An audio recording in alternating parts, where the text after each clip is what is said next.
Show in that picture. My picture is better than here.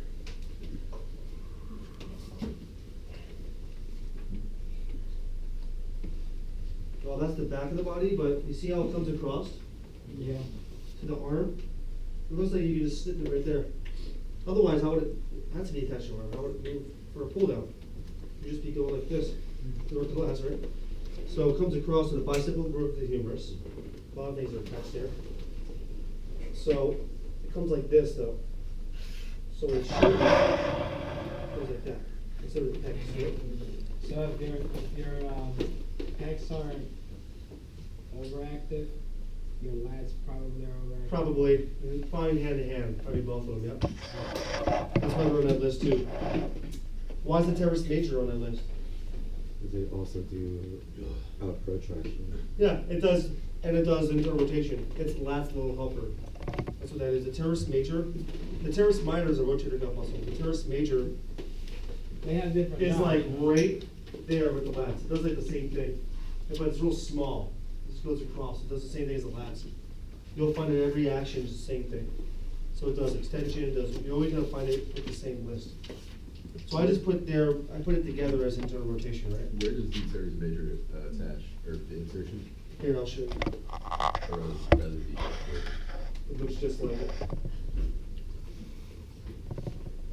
So that's attached to the posterior surface of the scapula? Yeah, it's on this the back, yeah. And then on the anterior surface of the... Oh, like the arm, it kind of goes more in the front of the arm though. on the- Yeah, it comes more in the front. So, yeah, that's what I was saying with the lats, it comes like here. So it's more like this.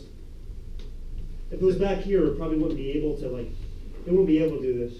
Right, so if it's attached to the posterior surface of the scapula, when it's shortened, why wouldn't, because this is the part that moves, right? So why wouldn't it bring it back? Well, if you look here, things move more on the insertion point than the artery. Because the insertion point is the humerus. Like the knee. Same like the quads are like here, and it inserts, they originate here, the quads, they insert right by the knee. That's why the movement happens to the knee. So the insertion point is more happening at the humerus, which is like more here. Yeah. So it shortens, it goes like this, it pulls it like that. See, I mean, if you take this, if I was to take this shirt, and I would feel it like that, you see what I mean? If I take the front of my shirt, the more front I go, and I pull this way, it's gonna go like that. That's what the lats are doing. If it goes back here, it would pull it that way. Right. See? Right, yeah. Yeah. Any question? Why is the subscapularis on there? What is the subscapularis? With that. What is it? What muscle is that? Is it attached? Deep In the under, back? yeah, it's under the scapula, so it's. It's on it, it's like on the front of it. Yeah, okay. I'll show you a picture of it, because your book doesn't even have it, right? At all. I don't think it's in any of the book. It's in the back. That one's on there? Scapularis. Oh, it is? I don't use that hardly ever. I use this one all the time. You see it? Like behind the chest? It's the internal rotator cuff muscle. So it's on there for the same reason as the other ones. That's like the main one now, like you're using for throwing baseball. But that gets a problem here too. It's a surge here, goes on the entire scapula.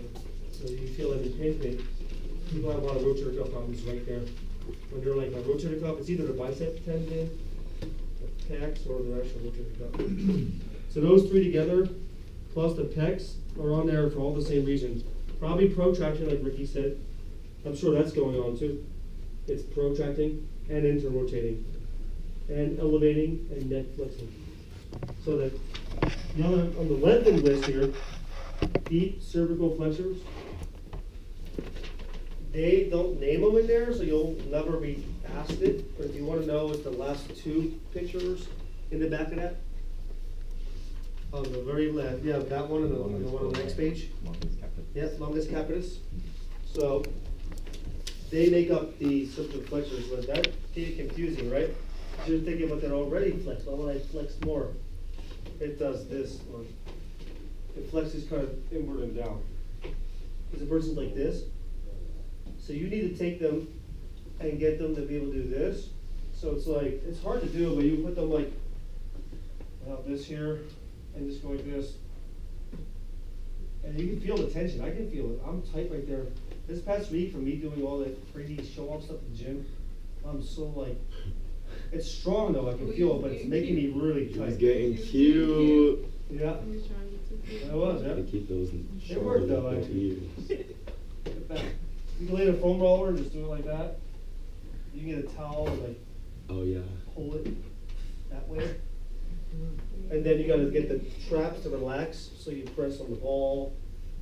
Do that first, right? And you gotta do some stretching like this. Pull it this way, and then go to the left, and then up down.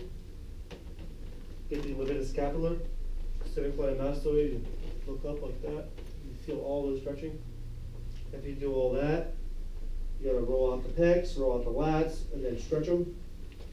And then you go to the strengthening, then you do the thing with the wall. And then you do serratus anterior. So serratus anterior, what does that do? There's a couple things. Upper rotation. Upper rotation, yeah. And that's a big problem there, because it's not working and it's elevating instead. So that's why I said do stuff like this.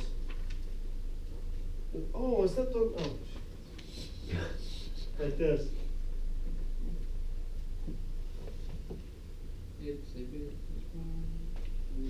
Instead of me using my shoulder to press up, I just kind of crawl my hand up, and you feel like the shoulder blade going outward. And you take the ball, and you go like this, push the ball up the wall. You don't feel this at all, you feel this upward rotating. Any question? No, I was just practicing, yeah. And then you go like on the chest on the ball. You do the Y and the W, because you get some lower traps involved, right? That's what you're doing that for too. The lower traps also upward rotate. So they work together. How do they do that on the paper?